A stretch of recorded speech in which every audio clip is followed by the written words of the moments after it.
IPL match పై దందా. తెలంగాణ ఉద్యమకాలు తెలంగాణలో పేద ప్రజలంతా తెలుసుకోవాలి. క్రికెట్ అభిమానుల ప్రేమను వ్యాపారంగా మార్చవద్దంటూ Telangana cricket fans united association సభ్యులు మండిపడ్డారు. ఉప్పల్ భగాయత్లో Telangana cricket fans united association సభ్యులు పత్రికా సమావేశాన్ని నిర్వహించారు. ఈ సందర్భంగా వారు మాట్లాడుతూ హైదరాబాదులో జరుగుతున్న ఐపీఎల్ క్రికెట్ దందా, బ్లాక్ మార్కెట్ వ్యవస్థ అభిమానులను తీవ్ర నిరుత్సాహానికి గురిచేస్తుందని అన్నారు.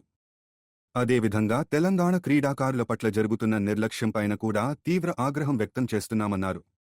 ఆరెంజ్ ఆర్మీ అంటూ అభిమానుల గుండెల్లో జెండా నాటుకుని అదే అభిమానులను స్టేడియం గేట్ల బయట నిలబెట్టడం ఎంతవరకు న్యాయమని సన్రైజర్స్ హైదరాబాద్ యాజమాన్యాన్ని లక్షలాది అభిమానులు ప్రశ్నిస్తున్నారన్నారు.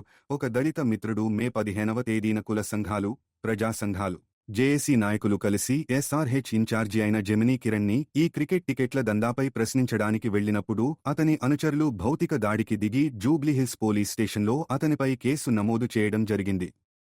పోలీస్ అధికారులు కూడా ఎస్ఆర్హెచ్ యాజమాన్యానికి వత్తాసు పలకడం అంటే కాసులకు కక్కుర్తి పడడమే అని మండిపడ్డారు. దయచేసి పోలీస్ ఉన్నతాధికారులు, రాష్ట్ర ముఖ్యమంత్రి దీనిపైన విచారణ జరిపి కిరణ్పై చట్టారీత్యా చర్యలు తీసుకోవాలని కోరారు.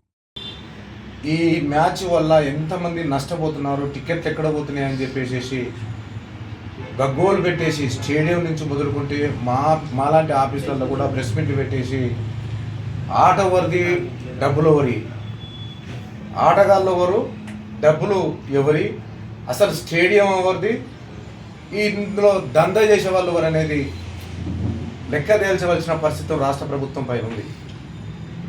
తెలంగాణ రాష్ట్రంలో చాలామంది క్రికెట్ ఆటగాళ్ళు ట్రైనింగ్ పొంది ఐపీఎల్ లాంటి మ్యాచ్లలో ఆడే దమ్మున్నా కానీ కనీసం వాళ్ళని గుర్తించకుండా ఎక్కడెక్కడి నుంచి బయటి రాష్ట్రాలకు వెళ్ళి బయట దేశాలకు వెళ్ళి తీసుకొచ్చేసేసి ఐపీఎల్ మ్యాచ్ పేరు మీద మా తెలంగాణలో మా ఉప్పల్ స్టేడియంలో ఆడిపోయడం అనేది ఇది మా రాష్ట్ర ప్రభుత్వం నుంచి మొదలుపెట్టి మాకు కూడా దురదృష్టకరంగా మేము భావిస్తూ ఉన్నాం. దీంట్లో ప్రధానంగా కోట్ల రూపాయల దందా చేసేటువంటి వ్యక్తులు కొంతమంది అయితే ఈ టిక్కెట్లను మొత్తం కూడా దోపిడీ చేసి ఒక క్రికెట్ అభిమానికి ఒక 2000 టికెట్ దొరుకుతుందేమో అని చెప్పి లైన్ కట్టి ఆన్లైన్లో దోలాడితే కూడా ఎక్కడ కూడా ఎత్తికిన 5 నిమిషాలలోనే మొత్తం దందా చేసేటువంటి బ్రోకర్ గల చేతికి వెళ్ళేసి ఈ బ్రోకర్ గల మొత్తం కూడా 2000 టికెట్ని 8000, 9000, 10,000 అట్లాగే 20,000 టికెట్ 40,000, 50,000 అమ్మేటువంటి పరిస్థితి వచ్చింది. ఒకటే సూటిగా మేము ప్రశ్నించదలుచుకుంది ఐపీఎల్ యజమానులకి ఎవరైతే ఉన్నారో ఈ సన్ రైజర్స్ యజమానికి సూటిగా ప్రశ్నిస్తున్నాం. ఈ వేదిక నుంచి ఇక నుంచి ఈ ఫ్యాన్స్ ఏదైతుందో తెలంగాణలో ఉన్నటువంటి గ్రామ స్థాయి నుంచి, జిల్లా స్థాయి నుంచి, హైదరాబాద్లో ఉన్నటువంటి మెయిన్ యువ ఆటగాళ్ళు కావచ్చు, ఇవి అందరం కూడా ఈరోజు ఒక చారిత్రాత్మకమైన నిర్ణయం తీసుకోబోతున్నాం. అదేంటంటే ఈరోజు మాకు జరుగుతున్న అన్యాయాలపైన ఒక అసోసియేషన్గా ఫామ్ అవ్వాలని చెప్పేసి మా మేడి పాపన్న గారి నాయకత్వంలో కావచ్చు, మేడి ప్రభాకర్ నాయకత్వంలో ఒక అసోసియేషన్గా ఫామ్ అయ్యాం. ఆ అసోసియేషన్ పేరు మీ అందరి దృష్టికి తెలంగాణ క్రికెట్ ఫ్యాన్స్ యునైటెడ్ అసోసియేషన్గా ఈరోజు మేము ముందుకు వస్తున్నాం. ఇలా గత మ్యాచ్ 2,000 టికెట్ ఉంది అనుకుందాం, వాళ్ళు 10,000 టికెట్ పెంచలేదే. మీరు తీసుకోండి, టికెట్ ధరలు మీరు తీసుకోండి, మీడియా ఫోకస్ చేయాలి. ఇది ఇప్పుడు గత 6 మ్యాచ్లు ఒక టికెట్ రేట్ పెట్టారు, ఈ మ్యాచ్కి ఎందుకు పెట్టారండి? 20,000 టికెట్ని 45,000 చేశారు. 2,000 రూపాయలు సగటు ప్రేక్షకుడు పేదోడు చిన్న కాయకష్టం చేసుకుని వాళ్ళు క్రికెట్ మీద ఉన్న అభిమానంతో, ప్రేమతోటి, భావోద్వేగాన్ని వీళ్ళు వ్యాపారంగా మార్చుకొని 2,000 రూపాయల టికెట్ని 8,000 రూపాయలు అమ్ముతారండి మార్కెట్లో.